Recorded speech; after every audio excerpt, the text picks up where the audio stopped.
Hi guys, welcome back to my channel.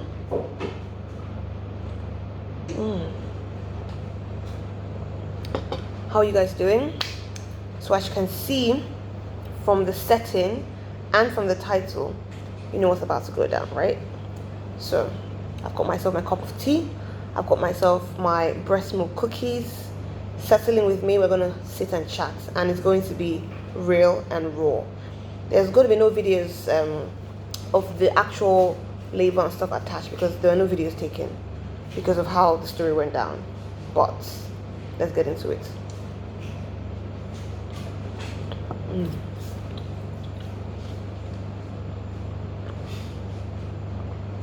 All right. So where do I start from? I'll start from around the third trimester. I'll rush through it.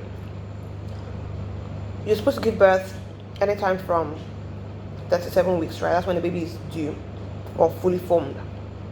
So I knew this, so we're already packing our bags, getting our things ready. But if you know anything properly about Alex and I, we are lastminute.com on some things. On some things, I'm like over prepared, and some other things, I'm just not, Anyway, we put most of the things together already. We're mostly ready to go. Then we go for an appointment. In our hospital, which I will shout out, South Shore Hospital, recommend it any day, anytime to anyone. Good hospital. We go for the appointment at the 37 weeks 4-day mark, and no, actually 36 weeks 4 days. And the doctor says to me, right, get on the table, let's get an ultrasound done.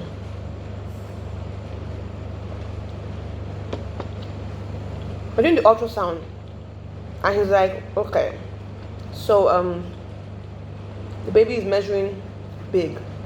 I said, how big? He said 3.9 kilogram. You say what that is in pounds for those of you who are in America. 3.9 kilograms in pounds. That's 8.6 pounds, guys. The average weight for a healthy baby is 3 to 3.5 ish, right? A newborn. But it can get bigger than that. But once you get bigger than that, it is just think about it. You're just pushing a much bigger thing from the same tiny hole. It comes with, minus the pain that is supposed to be attached to it, it comes with some health risks as well. Uterine rupturing, tearing to a higher degree, more blood loss, more trauma, you know what I mean? Okay. So he's like, baby, she's measuring 3.9 kg. I'm there with emotion, I'm just like, what does that mean? And then, you know how these ultrasound machines work where they tell you how old the gestational age of the baby is based on the measurements and estimation. At the time I said to you I was 36 weeks 4 days. It was showing that I was about 38 weeks. I was like, what? Okay. Doctor speaks to us and he says we might think about induction, but let's think about it by our next appointment. So no problem. Next appointment comes around. I had to come in alone because one of the hospital's policies during this whole COVID period is that you won't allow a support person. Support person has to do a COVID test in the hospital, get negative test result before they can join you at the birth. But for the other prenatal visits, you're coming by yourself, right? So no problem. So I came by myself. I just called Alex video call. I hop on the table again. Doctor takes his next measurement the week after, and it's showing, he says, right, so the baby is showing it's showing that same 3.9. The week before was 3.8 actually, so it's showing 3.9 again. So I think we should seriously discuss induction. I'm going to have to call your husband. Let's talk to your husband.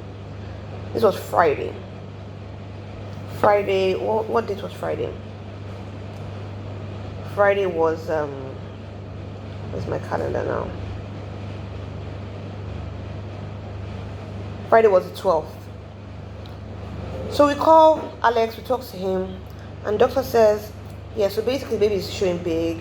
Since you don't have any history of a previous child, since this is your first, we can't really say if you are someone who generally has big babies, so you can do this and you can push out the baby, because there are people who have babies of 4 kg and it's fine, but then there are those who this is not normal for them, and either indicates one that you might have gestational diabetes, or the baby is just too damn big and it needs to come out as soon as possible so it doesn't get any bigger inside of you, which might lead to CS or worse complications, right? So it's Friday. He says come Monday or Wednesday. Monday is 15th, Wednesday is 17th. I just start laughing. If you know anything about me, when things get when things are hard for me to understand, or it busts my brain, I'll just start laughing. I find humor is my coping mechanism. So I'm just laughing. I'm like, Monday, as in I should sleep 2 times and then wake up and baby is coming. I said, no, Monday doesn't work. Alex said, let's try Monday. I said, Monday, it's Friday. Monday can't work. Just forget about it. It has to be Wednesday. Alex said, okay, because he's feeling this prophetic, according to him. He has a feeling Monday is going to be busy, prophetic feeling about Monday. I was like, be there feeling, which prophetic feeling? When did you become a prophet? Does God know your name? What are you talking? I better get out of here. We have picked a date and it's Wednesday. Fine. So we pick Wednesday. We book it for Wednesday. It says come by 6:30 on Wednesday morning. You both do your COVID test. We'll induce you. You go through the whole works. We already agreed beforehand. Let me just put that out there. That I would use an epidural. He spoke to me. He said an epidural is highly recommended because of the size of the baby, your first baby. I said, no, you don't have to preach to me about epidurals. I'm not one of those women in the world who feel like, one, if you don't have a vaginal birth without medication, that you didn't have a natural birth, or that even if you didn't have a natural birth, that you didn't do it the right way, it was a cop-out. See me, you gave birth to your baby. The baby was inside you, the baby came out of you. You have done the job. I don't care if you are heavily medicated, if you were slightly medicated, if you had no medication at all, if you're in the water or you're in the air.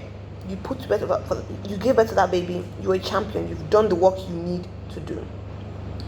I'm not of the opinion that you need to suffer to prove that you have done a good job, especially as a woman. If you can afford to get things easier for you, you better do that for yourself. So me, thankfully, my insurance was going to cover it. So I said, no, don't tell me twice. Say nothing more about it. We're doing a epidural. He says fine. So, while a few things, get ready for the weekend, get ready by the weekend before the baby comes. I said, okay, Monday, Moshi help me shave down there because obviously I can't see what's going on down there anymore. I'll get my hair done. I will get 1 or 2 things in the house sorted out before the baby comes on Wednesday. That was the plan. So, Sunday night, I'm with Moshi and I'll pop the governor. So I said, let's just go for a short walk within the estate there. I go for the walk for let's say less than 30 minutes. It was not that fast paced. It was not anything close to a jog. Just one quick walk, about 20 minutes, 25 minutes. I come back, I'm doing all right. Around 10 that evening, on Sunday evening, 10, 11, about bedtime. So usually Alex's and I's bed routine is we would watch a movie on the laptop right in our room before we go to bed. We always watch something. So we're about to watch the movie. I went to go and pee and I wiped and I felt a bit more like liquid than is needed for one pee session, if you know what I mean. So I was thinking, I called Moshi. I said, Moshi, I'm not quite sure if this is meant to be the bloody show they keep talking about. So your mucus plug, basically the thing that covers the entrance of your cervix, and so when it starts coming out, it's a sign of labor, basically, because there are several signs of labor. So he said, why do you think so? I said, I'm not sure, but I'm wiping and I'm still wiping. And all I did was pee. And there's more discharge coming out than normal. But when I Google what this mucus plug looks like, this is not what it looks like. It's like a string. It looks like catarrh, actually, like from your nose. It looks like snot. And it looks like something you can pick in one. I don't know how to explain it. It doesn't sound disgusting. But you know when you have all kind of catarrh that like really jelly-like, that they slap? it's like slime. Exactly. It didn't look like that. It just looked like more discharge than usual. Then okay. Fast forward we watch our movie, everything is fine. In the night, Alex is sleeping, I'm sleeping. I wake up several times. One, I'm pregnant, so I'm waking up to pee all the time anyway. But I had some pains in my back, my lower back, just mostly on the right hand side as well, not really the whole back. I didn't think much of it at the time because I just thought, pains. But again, third trimester pregnancy, I'm always in some kind of discomfort or pain. Levels, change, but generally I'm in discomfort the whole period. If you're pregnant, you know what I'm talking about. So I just thought, okay, this kind of pains again, but what is this? I woke up, about at 1.9, I woke up. Alex was still sleeping next to me. I sat up on the bed and I was just massaging my waist. I was thinking, should I wake him up to massage? I was thinking, for what? What's the point? This massage might not make you feel any better. So just do what you're doing and go back to bed. I changed position several times. I slept. It was tumultuous sleep, but I slept. Around 6:15, we woke up in the morning, or Monday morning, and it was raining. We woke up because our puppy was barking in the room. So I said, okay, let's just take him out to pee, and let me go and pee, and we can go back to bed. I tried to get out of bed, and I just feel this sharp pain. So I shout. I'm like, ah! And Alex said, what is it? Here's the thing. Like I said, I've gone through different levels of pain during this pregnancy, but I have not gone through any pain like that. So I was like, I felt the pain I've not felt before. I think this baby is coming. He said, it's coming, eh? I said, I think it's coming. Then, not up to 5 minutes after that first pain, so around 6:25, I feel another pain. And this time, I'm trying to get up and I just fall on the floor. And I'm shouting. I'm just thinking, holy shit.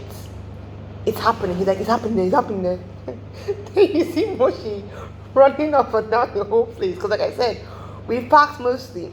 But some things are just loose here and there, like toiletries and stuff. So he's running up and down. I had the list on my phone. So I was like, Alex, when I go to the labor, if it happens suddenly, go to my phone, go to Samsung Notes, and you see the checklist. Just get the things on the checklist. In all the discombobulation, Alex said, where's the notes? Where? I said, checklist. He's like, where? He said, I can't find it. I'm like, as this happened, I'm in the bathroom on the floor. So all my plans for my birth plans, I was going to make videos for you guys, for myself too, because this is my first baby. I wanted a record of it. By the time the pain slapped me 2 times on my face, I was on the floor stark naked. So obviously, what video? Who's about to make a video when you're stark naked, when you're trying to pack out the hospital bag? The pain. I downloaded an app, contraction app, just one off the bat, right? I know general rule 511, which is when your contractions last 5 minutes apart, last for up to an hour, longer than an hour, and they each last at least a minute long, then you should go to the hospital. Now, this is my first baby, and usually from all the videos I watch, because I watch a lot of videos when it gets ready for this pregnancy and delivery. All the videos I watched, you don't give birth that quickly, huh? People are in labor for like 24 to 48 hours. My friends who gave birth last year, they're like 12 to 15 hours. So from the moment you see your first labor sign, which might be the pain or the contractions, the mucus plug, the water breaking, it's some time some hours before you give birth. So I was thinking, okay, there's some time. But I was like, let me just call the doctor. I get the doctor's number, I call him, I said, doctor, I think I'm in labor. Because at this point, I was timing it, and the contraction already, from the moment I felt the first contraction and I got the app, they were already over a minute long, and they were already less than 5 minutes apart. So I'm thinking, what's happening? I don't really understand why it's happening so fast. But then again, I thought I was still feeling preliminary pains. I was still on the floor. I called my sister, she's a doctor. My husband calls her, and she said, okay, get ready. So what's on the floor as well? I'm on the floor. I'll talk through in between contractions. The contraction will hit me. I'll be still on the floor. I'll shout on the floor. I'm literally on all fours, right? And then at the point, I'm not wearing my glasses because, And then at the point, Alex is like, where did that blood come from? And I'm like, what blood? And he points at the floor. And I said to him, is it a string of blood? And he says, yes. Because that's the exact description. It says for your mucus plug on Google. And I said, oh, that's the bloody shoe thing. That's the mucus plug. He said, are you sure? I'm not really sure. I'm like, if you tell me it is a string of blood, that's what it is. So I wipe it from the floor. I'm like, yep, that's it. Let's pack the things, put them in the car. So then he starts running even more helter-skelter. He's like, are you okay? I said, no, I'm fine. My sister says, okay, I should have a shower if I go to the hospital. I said, no problem. Now, at this point, what I'm thinking as I'm on the floor, in between contractions, is I'm thinking, today is Monday. I'm supposed to be shaving today. I haven't shaved. So I'm thinking, I'm going to go to the hospital, be very self-conscious that I'm going there with a bush. These people think I don't have manners. Like, this girl has no home training. We told you to come here shave. Now you're coming here with that forest, and then we now have to shave you. You are disrespectful. So I was thinking, how can I shave you? I'm thinking, okay, no. What's gonna happen is we get to the hospital between when I have the epidural or whatever, and then waiting for the labor to progress more. Moshi would just shave me. So I tell him, I'm like, pack the blade, pack the razor, so you can shave me in the hospital. He says, okay. We pack that. In between contractions, I jump to the shower. I'll just get in. The contraction will hit me. I'll stay on the floor there. I'll be shouting, shake my head. It will pass. I'll shower quickly. If I can feel rinsing my body, another one hits me, I'll shout. When things subside, I rinse out. Another one hits me, I'll stay on the floor. It will roll around. I'll get up and wipe my body like that. So this happened. Remember the thing started around 6:25, right? So I finished my shower and everything. Then I come out of the shower. It was like a few minutes past 7. Now, I don't know if I'll see any clips to insert here. I might not. But, you know in Nigerian movies, when those old Nigerian movies, where someone has done bad thing and then, the babalawo has now come to swear for them. And the person starts confessing like, oh, it's me that did it, oh, yes, I killed him. Then he starts scratching their body, they start scratching their hair like new madness. Do you know what I'm talking about? New madness hit me. I had never, ever felt pain or comprehended such pain in my life. Understand that this is still like a minute, 15 seconds contraction. So not the longest, but hey, when you feel pain, that 1 minute is like an hour. Trust and believe. I was scratching my head on the floor. I was like, I was just thinking, what's happening? Am I going mad? What is this pain? And I'm just there thinking, I should dress up, but I'm just thinking, Lord Jesus in heaven, I hope I have not passed the contraction window. Jesus, please. Because I know someone went to the hospital. I was watching a lot of people's birth stories, and you go to the hospital, and I think the window is between 4 to 5 cm or something like that dilated. And if you're past that point of dilation, no matter how much pain you're in, it's counterintuitive to give you the epidural because it slows down the labor process, right? So they just advise you, or they'll just tell you, actually not advice, they'll just tell you, you're gonna have to push it through, you're almost there. But then between that 5 cm and 10 cm where you need to get to actually push out the baby, it could be hours, yeah? Especially for first babies, it could take hours. So now you just have to endure all this pain for hours because you can't take the epidural anymore. So I'm just thinking, Lord Jesus, let me go to the hospital and they're telling me that, oh, your 4 cm dilated, you just have to manage the pain. I'm going there and I'm trying to get my epidural as soon as I get there. Because even before this point, when my mom was talking to my husband and she was saying, okay, get ready for this baby, for the labor, when she's in pain, don't be shouting in the house, one has to be strong. If she's not doing CS, she'll go through labor pain. Honestly, I was laughing to myself, and I remember telling him, I said, these people really think that I'm going to follow their method when they think, oh, because labor pains are endurable. Oh yeah, I'm not saying they're not endurable. The question is, why should I have to endure them? If there's a way around not enduring them and having a peaceful and actually enjoyable labor, why would I pick the other option, which is the traumatic version? So when she was talking to my husband and saying, yeah, she's going to be in pain, she might be shouting, be strong, I'm looking at her like, sure, shouting, me. I'm going to be there with my laptop, with my book, chilling, not feeling from my waist down. They would tell me when to push. I will just push because they would tell me to push. Baby will come out, I'll be smiling, we'll all be chill, serene environment. This is how I pictured the labor in my head. I did not envisage I'll go to any point where I'll be shouting, especially because I'm going to be getting induced. So I was thinking, labor won't come by itself. So the thing hits me like it bamboozled me. The pain just discombobulated my life. We get to the car. First of all, getting to the car was hell. Because once the thing hits me, I have to take a break. Our house has 2 floors. 1, 2, 3. 3 floors. So the walk. We get to the car, guys. Yeah, I enter the car. Alex, I enter the car. I couldn't enter the car. I couldn't enter. I was stuck by the door. I was just rocking. I was like, like, as I'm here telling you the story again, I'm reliving the trauma. Please believe me.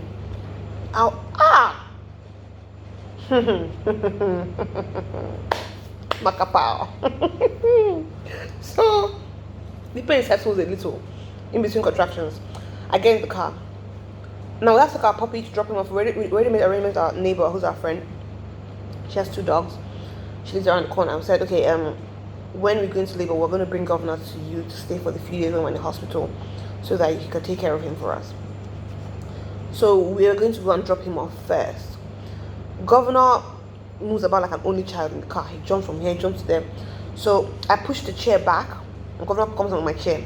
I'm like, Alex, carry your son. Carry him. So he carries him. I don't know if Alex has any clip. He has a clip on his phone, so I'll try and insert it if I can. It's the only clip we have. But I was in the car. I was in the front seat. Try and picture it. I was in the front seat. The front seat was passenger seat. It was bent all the way back. I was on all 4s, like on my hands and on my knees, on the passenger seat, facing the back. When the pain hits me, I'll hold Alex's hand. I'm like, stop this car. Alex, stop this car. Stop this car right now. Must you stop. Like, I could.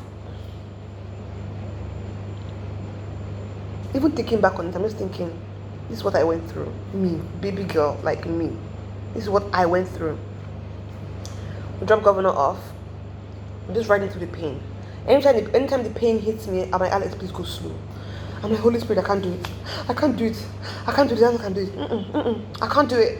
And if what I'm saying is, because again, with me and humor, but like this, I'm still going through the pain. It's hitting me, but somewhere in the back of my mind, I'm thinking, you can't do what? You are here. You are where you are. You have caught the belly. What can't you do? Deliver the child? Then what's the alternative? To have it inside you forever? But at that moment, I'm thinking, Chantel, with your inner humor, this is not the day, this is not the time. Time and place, read the room. So I'm just here trying to rise with the pain. Now this is when I get an inkling that I may have passed the epidural window. When the contractions come, so already I'm less than 5 minutes apart. It's lasting more than 1 minute. It's over an hour. When the pain comes, I feel like I need to poo. And here's how I know that I don't need to poo. I pooed in the morning in the house. I had a proper shit, yeah? So I knew that I didn't need to poo. My bowels were empty. I also knew that pooing was one of the signs that baby was coming and you needed to push. You know, people say things like, when you need to push, the body is very biologically wired, it will tell you, you will know, like you won't have to guess. That's a fact. I can tell you that for free. Whether or not you've had a first child or not, when you feel that need to push, you will know it. You'll know exactly what it is once you feel it. You know when people say things like you can't miss it when they give directions, that's what it is. You knew it. For me, while I was confused while in the car, I felt all this pain in my bum, right? I felt like I wanted to have this massive shit. And I was thinking, yeah, I know people say this is the sign of labor, but I felt like the baby's head was in my bum and I was going to shit the baby out. So I started getting worried that the baby was in the wrong position and he was going to try and come off my asshole, and then the whole place would just tear, and then while I would just burst. So I was just thinking, what is this feeling? The pain would just hit me. I was like, Alex, how far? He's like, don't worry, Chantel, you're doing well. If you see, he tried in that car ride. We didn't live too far from the hospital, but about 20 minutes away, 15-20 minutes. But how I was positioned, I was twisting his arm back like this. When the pain hits me, I would just pull his hand. He would grab in one hand, like, and I was telling him, honey. But I couldn't, like, it was an out-of-body experience at that moment because my head was buried into the thing. Another thing that started getting me a bit worried at this point was I wanted to sleep because I didn't really sleep properly at night. And then in between contractions, which was really just like at this point about 40 seconds apart, I'd actually have short, very short power naps. Like I just, the thing will hit me, the pain will go, and I'll doze off in the car. Like, then the pain will wake up again, and will hit me again. I'll start shouting again like, Holy Spirit, help me. Jesus, please take control. I can't do it. I can't do it. Jesus, please help me. Jesus, help me. Then the pain will pass. Then I'll fall asleep again. And I know they say it's a danger that women who need to push, you can't be sleeping now, because if you sleep, how are you going to push? Baby could not get stuck in the birth canal or something, and then it's not good. So I'm thinking, God, I don't have anything against CS. I don't think it means that you didn't have a natural baby, like I said already. But I didn't want to do CS because of the recovery process. I wanted to start healing as quickly as possible. So I'm going to move forward because this video is already getting long. But people say you wanted the real gist. So sit down. I don't want anyone to tell me the video is long. You want to hear it happen? I'm telling you it happened. Just sit down. We get to the hospital. Finally, he's like, okay, we're here. He parks the car inside. But I should not come out from the car. I could not come out from the car. I could not come out of the car. The pain just hit me out of the car. So the nurses came out. I was in the car for like at least 2-3 minutes after I got to the hospital. I couldn't come out. Bear in mind, I'll give you a timeline again. Labor started I started feeling contraction around 6:25. We left the house around 7:25, 7:30. We got to the hospital by about 20 minutes or so to 8. I didn't come down from the car till about 16 minutes to 8. So about 4 minutes took me to come out. Then I finally come out of the car, and then a wave hits me and I fall on the floor right by the car. I'm just like, so they're like, let's go and get her a wheelchair, the nurses. So they go and get me a wheelchair, but as they're still going, again, everything's happening so quickly. So by the time they're coming back, I was in between contractions. So I said, no, when I'm in between contractions, I can move. So I was in between contractions. I started walking quickly to get to the reception. They already told Alex, you have to go and get your COVID test done quickly. Hurry. So he's left me. So I'm thinking, okay, Alex, hurry, please. So he's gone his own ends.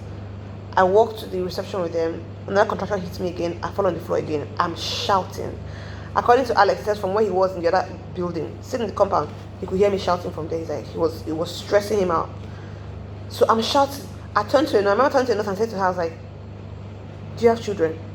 She says no. I said, think it well, eh? Think it well, because this thing, no be am. They were laughing. They thought I was playing. I'm like, everybody thinks everything is a joke.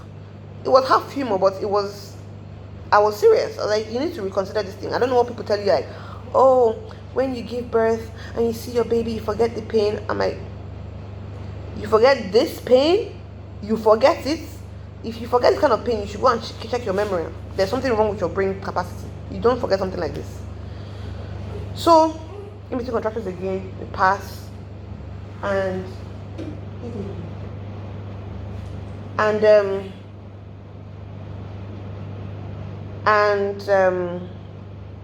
I get to my room. We get to this room here, and I fall on the floor again. This time I'm on the floor. It's like just slapping me in waves, like just like waves upon waves of contraction. Now I know I read something that says, I follow all these different pages on Instagram, the naked doula, natural pregnancy, all that kind of stuff. It said breathing through your nose, out through your mouth. So when I remember, I would try, because I'm just thinking, this pain is busting my brain. Like, where do I begin from? So I'm like, okay, Chantal, try. So I'm like, in all of that, I never cried. I thought I was going to cry several times, but I didn't cry. I was a shouter. Because the shouting actually gave me some of relief in the moment. Tiny, but it did. I was on the floor, squatting over by the chair on the floor. Then I felt the urge to push. I'm thinking, this baby is coming out. This baby's blood is coming out. Where's my epidural? So I'm turning to the nurses like, where's my epidural? Where? I'm losing my shit. Where is my epidural? Because no one should tell me nothing. I called the hospital before I got here to tell people I was coming. Where's my epidural? As I'm on the floor, I feel this massive urge to push. I said, let me just try and push more. Let me see what's going to happen. I just pushed my, I just feel a pop. Again, like they say, like I said earlier, some things, even if you don't experience it before, you don't miss it when it happens. I knew in that moment my water had broken. And it was nothing else. I just felt the pop, I was like, my water just broke.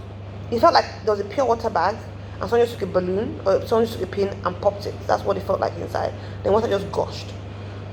and I was wearing knickers, but it soaked my knickers, it soaked my dress, it was still dripping to the floor, and the matter just broke. So I'm on the floor. The doctor rushes in, and the nurse says to me, she gives me a hospital gown, and she's like, this is a hospital gown, and she's like, please change into this. I'm just looking at her like, you must be misguided. You know what's happening here? You think I can be changing clothes? You think I can remove clothes? I can raise hand in this? So she asked me like 3 times. I'm looking at her like, this woman's, you're not okay. So eventually they realized that this is not going to happen. She's going to give birth in whatever she's wearing. This is very clear. Cool.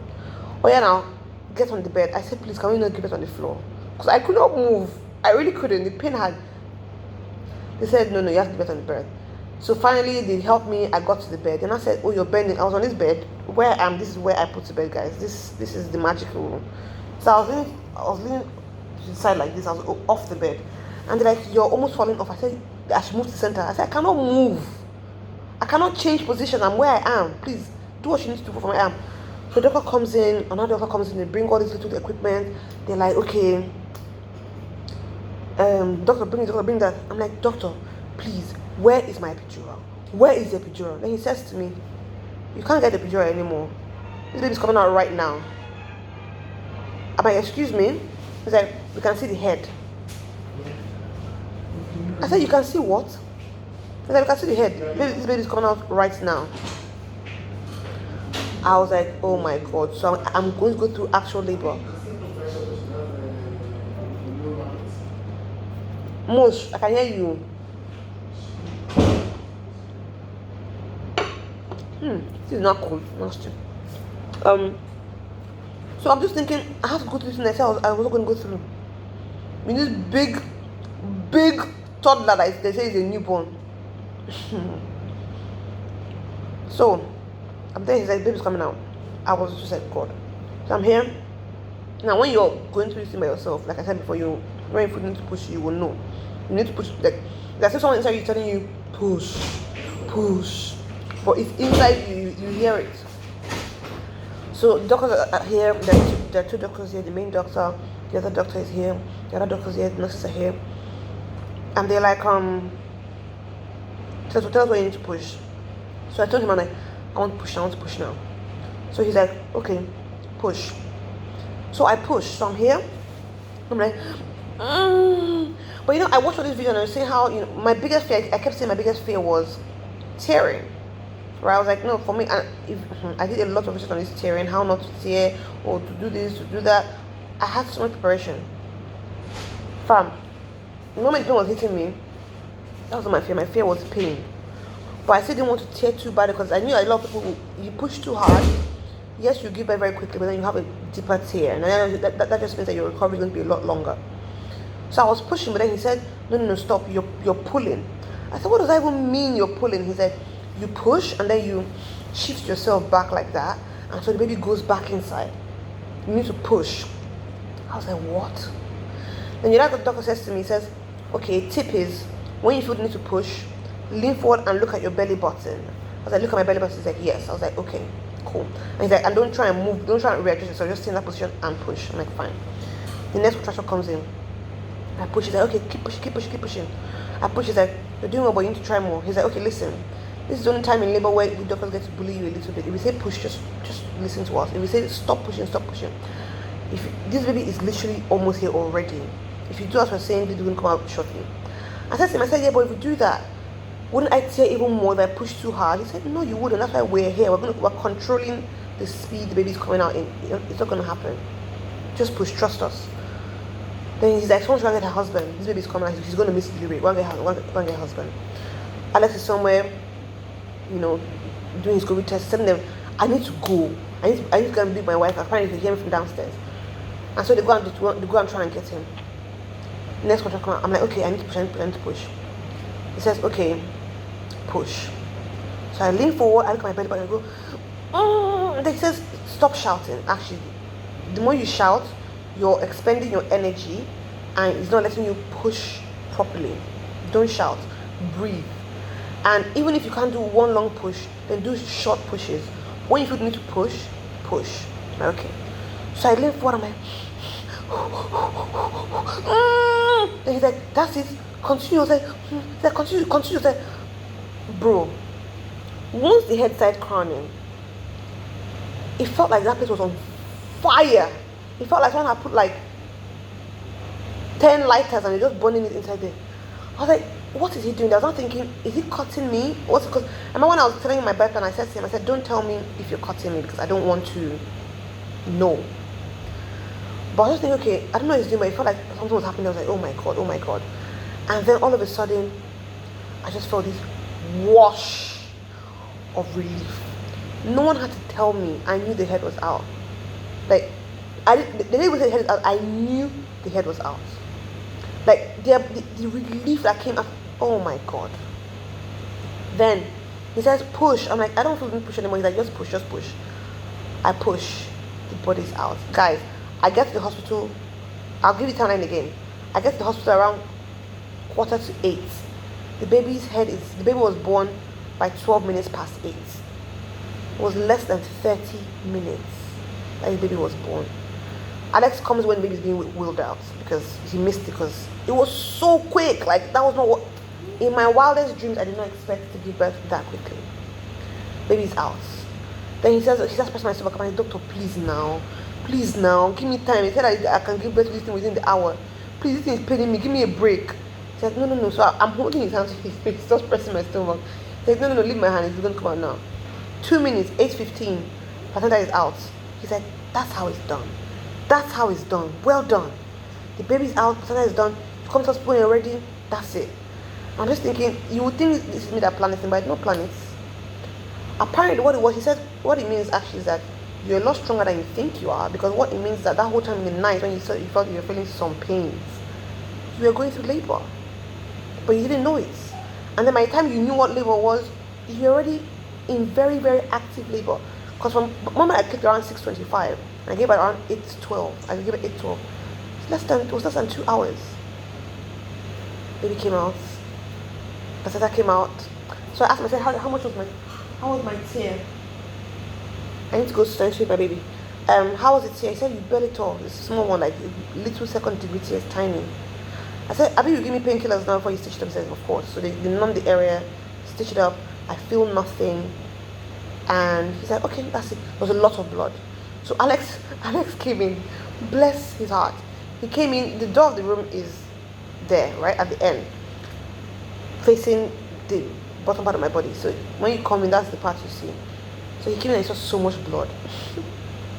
The doctor saw him see it and he said, Chief, sit down. He was a strong man. He's like, no, it's okay. He looked again, his eyes looked like, what the hell? So they're like, no, Chief, sit down. They put him in a chair opposite, so he was not facing that direction. He's like, yes, please, let me go and sit down. Apparently there was a lot of blood. Apparently they told me I lost a lot of blood, so they had to do a full blood count and all that kind of stuff. But they finished it all, took the baby, all the birth plan, we're going to play music, the father will cut the umbilical cord, then I'll do skin with the baby, then they'll give it to the father to do skin to skin. All of that went out the window because of how quickly everything progressed. But in that moment I was just thinking, I cannot believe just like that I'm a mother. In 2 hours, I did not shave. I remember I didn't forget to tell you guys, at what point we didn't labor. Before the baby came out, I was telling the nurse, I was in the room with the nurse by herself, and I was like, nurse, she's like, yes. I'm like, I'm so sorry. I was scheduled for induction on Wednesday. I was going to shave today. I could not shave. I did not shave. I'm so sorry. I wasn't crying, but I was so emotional. I just felt like, oh, I'm so sorry. But guys, that's really the story. I need to work with my child. But baby came out, and just like that, it was done. And so special thanks to South Shore Hospital, Dr. Alabi, Dr. Iwe, the nurses, Dr. Vision, everybody. You were the absolute best. If I went out of the country, I would not have gotten an experience any better than this. This one I know. It was smooth, it was courteous, it was professional, it was so highly skilled. There was no pain. My first bowel movements, no pain. My first pee, no pain. God is great. That's the whole story. I hope you got the gist. I hope you enjoyed this video. I hope you got to the end. If you have any questions, let me know in the comments down below. If I need to go, my baby wants to feed. Talk to you guys later. Bye.